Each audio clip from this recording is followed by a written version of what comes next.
nataka niseme na wewe mkazi wa kijiji. Ni majira ya jioni sana ambayo Mungu anatuma watumishi wake kusema na watu wake. Nataka nikujulishe Yesu anarudi tena. Ninaomba nimwombe Yesu kisha niweze kuendelea. Baba uliye mbinguni, mfalme wa wafalme, ninajua wachawi wanatusikia jioni ya leo, lakini kwa mamlaka ya jina la Yesu na wamiliki na kuwatawala na waganga wote, mizimu na mapepo haina nafasi jioni ya leo. Kuanzia saa hii ninapoongea na kuhubiri, Baba, ninaomba fahamu za watoto wako ziweze kufunguliwa na weze kuelewa kweli, katika jina la Yesu Kristo, na kila mwenye pumzi naseme amen. Ni saa ya wokovu kwa watu wote, ni saa ya neema, ni saa ya kufunguliwa, ni saa ya kuwekwa huru, ni saa ya toba na uamsho duniani. Tasoma kitabu hiki cha Mathayo sura yake ya 24 na mstari wake wa 24. Biblia inasema maneno haya: kwa maana manabii, kwa maana makristo wa uongo watatokea na manabii wa uongo nao watatokea, watafanya ishara kubwa na maajabu, hata kuwapoteza yamkini na wateule. Biblia inasema katika kitabu hiki cha Mathayo sura ya 24 na ule mstari wa 24 ya kwamba watatokea manabii wa uongo na wakristo wa uongo, nao watawapoteza yamkini hata wateule. Watafanya ishara na maajabu, watafanya vitu vikubwa vya kushangaza, lakini bado wanaweza kupoteza. Haya ni maneno ya Yesu Kristo wakati anafundisha, alipoketi na wanafunzi wake anakaribia kuondoka, akasema, tazama nyakati za mwisho watatokea manabii wa uongo, nao watawapoteza wengi, yamkini hata wateule. Biblia inaonyesha kuna wateule ambao watapotezwa kwa ishara za uongo. Jioni leo nimetumwa kusahihisha injili iliyopotoka na kuanguka. Nataka nitoe ishara zaidi ya 10 ya kuwatambua manabii wa uongo. Nisema amina kama unanielewa. Kama unanielewa sema amen. Manabii wa uongo wanafanya mambo yafuatayo. Jambo la kwanza, hawahubiri habari za watu kutubu dhambi. Nenda na uzinzi wako kanisani, yeye anatamani sadaka yako tu, wala dhambi zako asione. Unaenda na kimini binti kanisani, wala hakukemei, anatazama sadaka yako iliyo nzuri. Wanapenda fedha kuliko kumpenda Mungu. Manabii wa uongo wanafanya nini? Sababu ya pili, wanatumia vitu vya upako kuwahusia watu.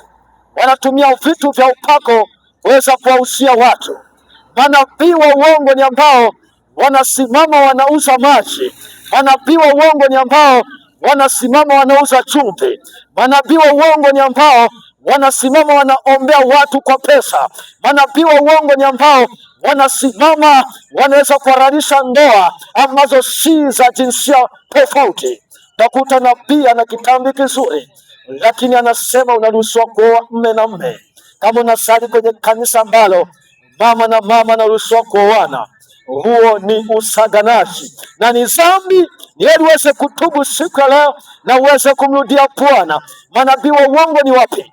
Wanakusanya watu wengi makanisani, lakini hawawapeleki mbinguni. Wanawageuza wanadamu kuwa vyanzo vya mapato. Mungu hakuleta kanisa liwe chanzo cha mapato. Mungu alileta kanisa liwe sehemu ya kuweza kusaidia wenye dhambi waende mbinguni, lakini leo watu wamegeuza kanisa liwe chanzo cha mapato. Ukienda kwa mtumishi anakuambia kukuombea mpaka pesa, jua unaibiwa, maana upako wa Roho Mtakatifu hauuzwi, ni bure kabisa. Hata mimi ninayehubiri nimesafiri kutoka Dar es Salaam, nimepita Pwani, Lindi, Mtwara, nimepita Ruvuma, niko Mbeya. Sihitaji sadaka yako, nahitaji mpokee Yesu Kristo, maana mimi sio nabii wa uongo, mimi ni nabii wa kweli. Natamani uweze kutubu kutoka kwenye dhambi, maana ni nyakati za mwisho, ni nyakati za kutubu. Yesu yuacha, ni wakati wa kumletea Bwana, ni majira ya jioni, sauti ya toba na uamsho duniani. Manabii wa uongo wamekusanyika. Unaenda na suruali binti kanisani na wakukemea unatoa sadaka. Nikwambie sadaka yako haipokelewi ukiwa unaenda kanisani ukiwa umevaa suruali mwanamke. Sadaka yako haipokelewi. Huyo ni nabii wa uongo. Biblia inasema mtawatambua kwa matunda yao. Manabii wa uongo wako tayari kuwa na gari nzuri, washirika wanalala njaa, hawajali kondoo. Hao ni manabii wa uongo. Ukiona mchungaji wako unalala njaa na yeye anakula mpaka anasaza, huyo ni nabii wa uongo. Yesu Kristo alipofundisha siku 3 makutano wakapata njaa, Yesu akamwambia wanafunzi wake, wapeni watu hawa chakula. Yesu Kristo akamwambia wanafunzi wake, je, mna nini mkononi? Wakasema, tuna mikate michache na samaki chache. Yesu akamshukuru Baba wa mbingu akasema, Baba, nakushukuru kwa ajili ya chakula hiki. Akakitakasa, akakiponya, akawagawia watu. Lakini nabii wako anakula, wewe unalala njaa. Ni nabii wa uongo asiyejali roho yako, anejali pesa yako. Siku moja utaenda jehanamu. Ni wakati wa kutubu. Unaposikia sauti hii, ni wakati wa kugeuka, sio wakati wa kushikilia dini yako ya kuabudu sanamu. Watu wanazani manabii wa uongo wameanza leo. Nataka nikutahadharishe, manabii wa uongo walikuwepo kabla ya Yesu kuzaliwa. Yesu anazaliwa, manabii wa uongo wao waliokuwa napinga kweli kama hii. Nataka nikwambie, mbingu ipo na jehanamu ipo. Wenye dhambi wataenda jehanamu, wenye dhambi wataenda jehanamu. Na Mungu anasema katika kitabu kile cha Warumi sura ya 6:23 ya kwamba mshahara wa dhambi ni mauti. Nataka nikwambie, mshahara wa dhambi ni mauti, na mshahara wa dhambi haujabadilika. Mshahara wa dhambi ni mauti, lakini karama ya Bwana ni uzima wa milele. Pokeeni Yesu jioni ya leo ili mweze kupokea uzima wa milele. Unaenda kanisani vizuri, lakini mama umetoboa masikio yako na mchungaji wako anachukua sadaka. Mungu apokee sadaka ya waliotoboa masikio. Tubuni ili mweze kufutiwa dhambi zenu. Unaenda kanisani vizuri, lakini mama umeweka wigi. Mungu apokee sadaka za waweka wigi. Mungu hana rushwa. Mchungaji wako atapokea, atakuombea maombi mengi ufanikiwe, lakini sadaka yako ameila roho la Mungu aijue. Sadaka ya kwanza ya mwanadamu kwa Mungu ni moyo uliotubu. Biblia inasema katika Isaya 54:17 ya kwamba Mungu anaketi katika moyo uliopondeka, uliotubu, moyo ambao una unyenyekevu. Huo ndio Bwana anapokea. Na Mungu anasema sadaka ya wenye dhambi haipokei wala maombi yao. Lakini wewe unaenda na suruali na unatoa sadaka na unaimba, unasema nimemwona Bwana. Umemwona Bwana mjinga shetani, sio Bwana wa Bwana Yesu. Yesu ni mtakatifu. Ni wakati wa kutubu na kuacha mapambo wanawake. Mchungaji wako amekuacha, umejichopua uso wako umebadilisha rangi. Ukimkubali Yesu jioni leo, unaweza kusafishwa na kumrudia Bwana. Ni wakati wa kutubu, wakati wa kutubu. Piga hesabu. Nenda kanisani kijana vizuri, lakini umenyoa panki, mbingu hautaingia. Biblia inasema msinywe denge. Wanywao denge ni katika kusinya moto. Yesu amenituma kusahihisha, maana wachungaji wenu hawakemei, wanaogopa kwamba mtaondoka kanisani. Mbingu si yao. Hao ni wachungaji wa sadaka. Mchungaji wa kweli lazima kwambie, anayekupenda lazima kukemee ya kwamba mwanangu natenda dhambi. Nimetumwa nikwambie kijana, wewe ambaye unafuatilia mpira na mchungaji wako akwambie mpira ni dhambi. Nataka nikwambie mpira ili watu washindane katika ulimwengu alioko na sadaka za watu zinatolewa. Kama uamini, nenda uwanja wa Taifa, kila mechi inapomalizika lazima kuwe kuna watu wamekufa. Wakiwa uwanjani au wakiwa kwenye mabanda ya mipira lazima wafe. Kafara zinatolewa. Watu wanafanya uchawi ili mpira uweze kuonekana ni wa maana.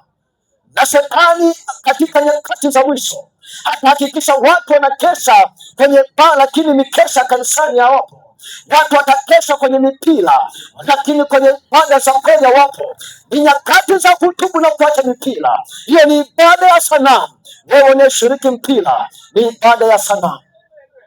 Biblia inasema pendaye anasa na dunia kumpenda Mungu akupo ndani yake. Pila ni mapenzi ya dunia. Ni wakati wa kutubu, na mchungaji wako anaweza kuwa ni mshabiki. Leo mpaka kanisani watu wanabeti, wanawekeana Simba na Yanga, wanashindana kanisani kupitia vyama vya mipira. Ni manabii wa uongo. Nimetuma kusahihisha kweli. Mungu hafananishi wala shindanishi. Nataka nikwambie, manabii wa uongo, ili mchango uchangwe kanisani mpaka watoe vitu ili vianze kuuzwa, watu watoe. Mfano, mtu anakuja na mahindi, watu wanaanza kutoa pesa kupitia mahindi. Ulishindwa kutoa sadaka yako kwa hiari mpaka uhamasishwe. Ni manabii wa uongo, wanatamani pesa yako. Wakati wa kutubu na kumletea Bwana. Siku moja tutasimama kwenye kiti cha enzi. Ukiwa unafanya biashara, fanya kwa haki. Sio anakuja mtu ambaye si mgeni, anakuja anahudumiwa vizuri. Akija mgeni unamhudumia vibaya, unampandishia pesa kwa sababu mzuri. Kitu ni cha 500 unauza 1000. Mungu atakuzidishia mapigo vile vile, maana hujatenda haki. Biblia inaniambia katika Ufunuo, mwenye haki azidi kufanya haki, lakini usipofanya haki hautaingia kwenye uzima milele. Nataka niseme na kanisa na watu wasioenda kanisani na watu wa dini zote, ni wakati wa kutubu na kumrejea Bwana. Unaweza ukawa uko hapo na nisikia jioni ya leo, kwa sababu ya dhambi hata magonjwa yaondoke. Kwa sababu ya dhambi ndo maana hata wachawi usiku wanakukaba. Kwa sababu ya dhambi ndo maana unaota ndoto chafu. Lakini yuko Yesu Kristo mwenye uwezo wa kusamehe dhambi zote na kuweza kuachilia uzima katika maisha yako. Ni wakati wa kutubu na kumrejea Bwana. Siku hiyo utasimama peke yako kwenye kiti cha hukumu. Piga hesabu ya maisha yako, piga hesabu ya maisha yako, na kisha ufanye maamuzi. Piga hesabu vizuri, piga hesabu vizuri ya kwamba ukifa leo utaelekea wapi. Mbele yako iko njia ya uzima na njia ya mauti. Mbele yako njia ya uzima na njia ya mauti. Jioni ya leo piga hesabu, njia gani utaenda baada ya kufa. Iko njia moja tu ya Yesu Kristo, ndo njia pekee ya uzima milele, wala sio dini wala zetu. Njia ya Yesu Kristo. Nataka nihitimishe. Wewe ambaye unatamani kumpa Yesu maisha yako, ni wakati wako siku ya leo uweze kukata shauri. Wewe ambaye unatamani kufunguliwa vifungo vyote, kifungo cha kwanza ni dhambi. Utamsumbua mchungaji wako kama una dhambi ya kuombea, maana dhambi na magonjwa ni kama mapacha ambayo hayawezi kukaa mbali. Yesu anatamani akuponye magonjwa, lakini aanze na dhambi yako. Unatamani kumpa Yesu maisha yako, kijana, binti, baba, jioni leo ni wakati wako. Ni bure tu, wala tuhitaji fedha. Yesu yuko hapa kwa ajili yako. Upo tayari kumpa Yesu maisha yako? Popote unaposikia sauti hii, nitaomba tutanyosha mkono wako. Funika macho yako kama unamheshimu Mungu mahali ulipo, na kisha nataka nikuombee baraka za Bwana.